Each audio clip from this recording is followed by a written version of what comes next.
Ito, patulog na tayo. Magtimpla muna tayo ng collagen barley. Dahil wala na akong stock. Ayan, magbubukas tayo ulit ng collagen, guys.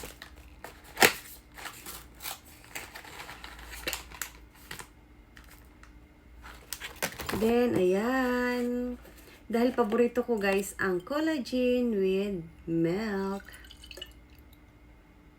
Ito muna natin yan dyan, guys. Then, buksan natin din. Ilagay na dito yung collagen barley. My favorite collagen barley with fresh milk.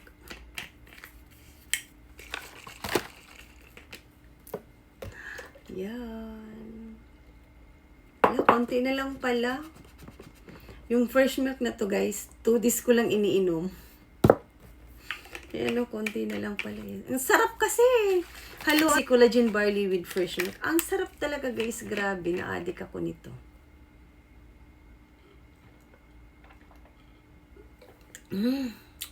Yummy.